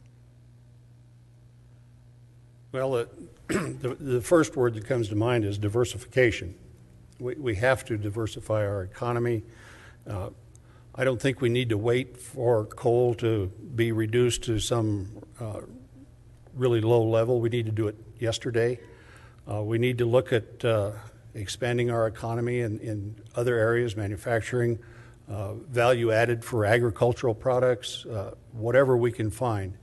We need to look at alternative energies. We have some great big windmills sitting out here. Wyoming has a lot of wind. We need to take advantage of that.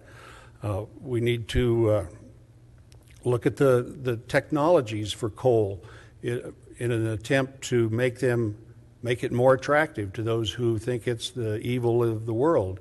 I don't know what the solution is as to how you clean coal. There's some awful smart people working on it. We've heard the talk about it, the coal to fuels plant here.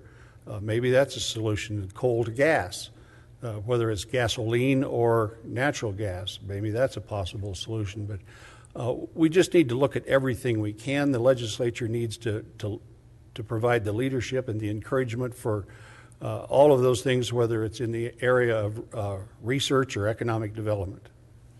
Thank you. Mr. Wright. Would you repeat the question, please? Absolutely. What actions, if any, would you recommend that the legislature take in view of the possible reduction of the use of coal as an energy source in the United States? Okay, that's what I thought you said. Currently, the number one buyer of Wyoming coal is, and I read this today, is South Korea, not China. We have to diversify our economy, and part of that is using different types of energy sources. Okay. Now, the reason that I believe South Korea is the number one buyer of Wyoming coal, and could be an even larger buyer if they could ship it out of the West Coast on West Coast ships from the West Coast. So I think that the reason that South Korea is the number one buyer of Wyoming coal is because I was in South Korea, and in South Korea, some people heat their houses with coal in the floors. I would go out and I would get coal out of the bin, and at that time it wasn't Wyoming coal. I don't know where it came from, but you could almost squeeze it and crush it. So it was whatever you call that. That's soft coal, but Wyoming coal is hard coal, and you can't crush it. And that's why it's labeled as a clean burning coal. The legislative body right now, I don't think the legislative body should do anything as far as coal goes. I think they should diversify the economy, yes, and I think that we should pursue other means of energy, and at the same time continue to produce the coal and the coal that we have. Thank you, Mr. Eklund. Do you want me to repeat the question, or? No, I think I have it. Okay. I think a large key to that is economic, for Wyoming and the prosperity of our state is economic development and diversifying, not just having minerals, if that's acceptable in that. With the minerals, we have research being done to try to reduce the carbon dioxide output from coal, and cleaner coal would satisfy some people. I'm not sure that I'm not sure what all the issues are, but the natural gas is being used. It's about 3 times higher. So your kilowatt of electricity will cost you 3 times more with natural gas, and it's the second closest. Another option that seems to be a pretty scary one now is uranium and nuclear power plants. With coal, if you have an accident, you kind of dust the soot off. With uranium, you could have a more serious accident. But in the U.S., we have Harrisburg or the nuclear plant in Pennsylvania was an example of how the system does work for uranium. And I think at some point in time we might go back to that.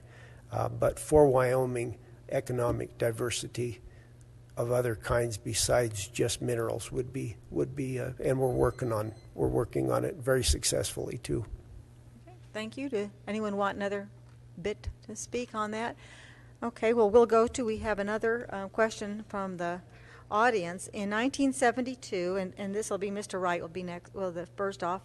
In 1992, voters supported term limits. Do you believe in this? And that was a ballot initiative, actually. Speaking of, that was the topic earlier. Do you believe in term limits, and why? And I'll just, as a little bit of background for the audience, is that the term limits law was ruled unconstitutional by the Supreme Court. So I think what is implied here is, would you support a constitutional amendment to allow term limits? And I know I'm taking it a step further, but that's the implication, and we'll start with Mr. Wright. Okay. I don't think I could support a constitutional amendment to establish term limits per se. I think that there should be some means that would convince people, especially elected officials, that you being elected into a position with state government, federal government, it's not supposed to be a lifelong adventure. The bad thing about that is if someone stays in 30 years, eventually they believe it's their kingdom. They get to a point where they hold things up. They talk about, say the Speaker of the House or the Majority Whip, whatever the case may be. He gets to a point where people, when he votes for something, everyone votes with him. So now I'm going to backtrack. If there are term limits, then maybe people are motivated to get things done so that they have a legacy when they leave office. Without term limits, the more I think about it,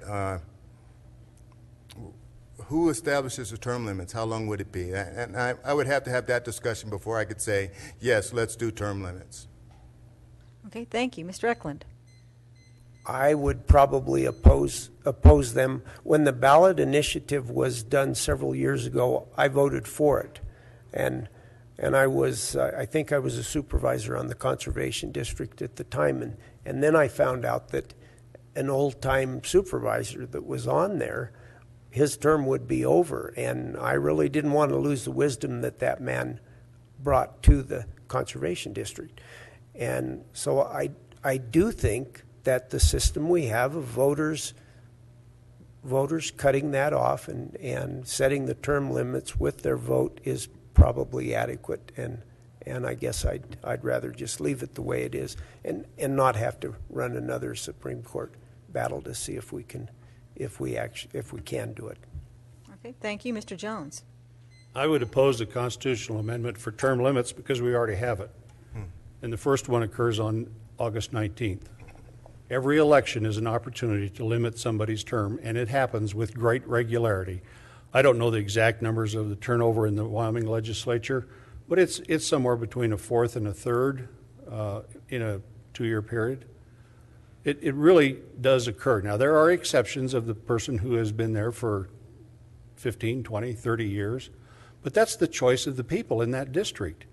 And to have a law that says, we don't care what you think, you're going to lose your legislator and that experience, as was mentioned, I think it's just not very smart. Thank you. Does anyone want any more time on that? Okay, and there's a question that has occurred to me. We're going to circle around back to number one about the legislature vis-a-vis the other two branches of government. And prison, jail overcrowding is an issue, and We built a medium security prison very recently in Torrington, and it's very expensive to staff it and take care of health care of all the inmates. So in light of that, what do you feel about the legislature's role of setting mandatory minimum sentences in the criminal code and not leaving it to the discretion of the judges in the courtroom to decide the sentences, so that the legislature controls the minimum sentences there? Is a possible effect on our jail population, prison population, and I'll start with Mr. Eklund, if you have a thought on that. Yeah, that could be kind of getting into legislative overreach. We do have the judicial branch, and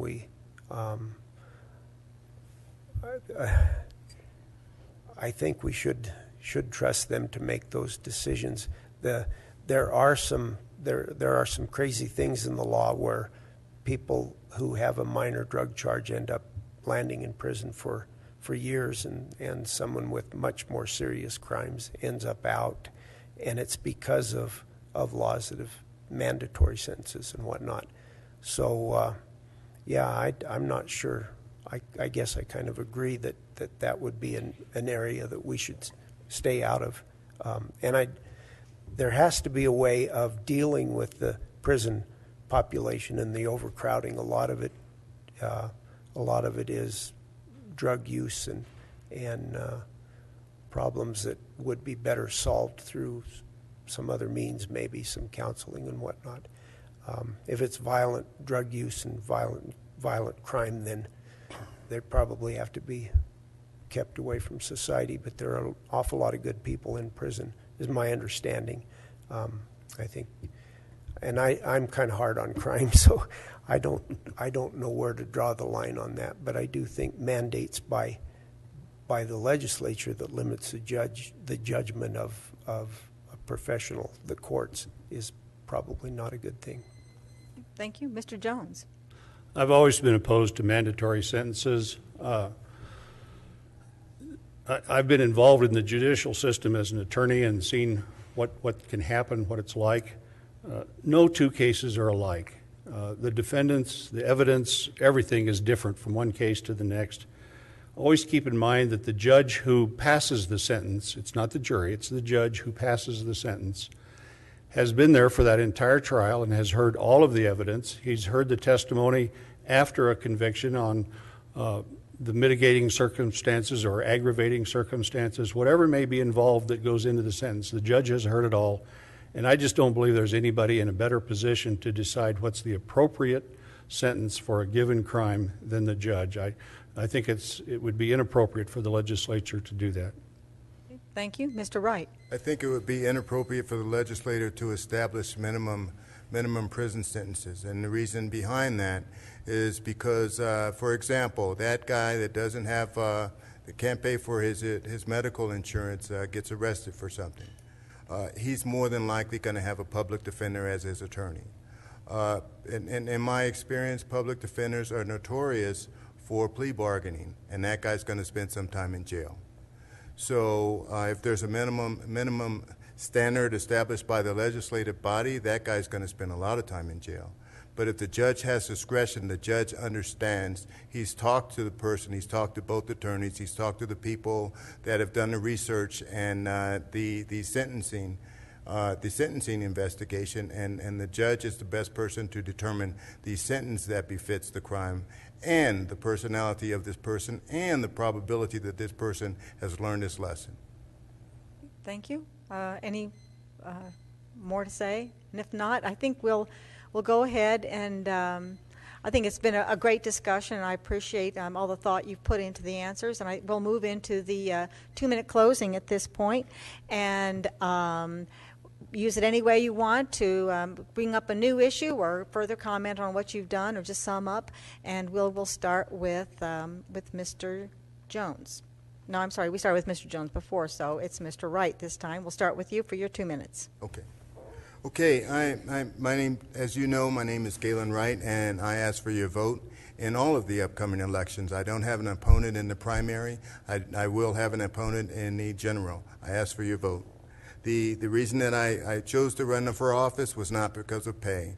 I didn't even think about the pay. The reason that I chose to run for this office was so that I could add my voice to the legislative body and help with some of the decisions that are made that affect the lives of people within the district, within the state, and sometimes within the entire country, because Wyoming is a model.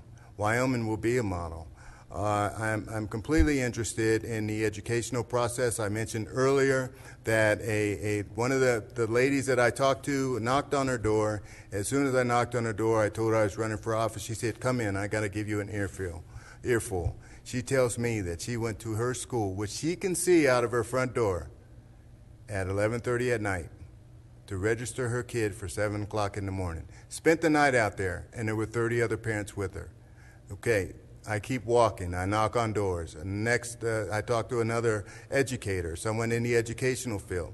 And I said, why would that happen? He brought it up. I said, why would that happen? And he says, because they build the current standards. Well, the communication somewhere was lost. I want to be the voice of those people. I want to be the voice of the veterans, the farmers and the ranchers, and everyone. I just want to make sure that everyone has a fair shake.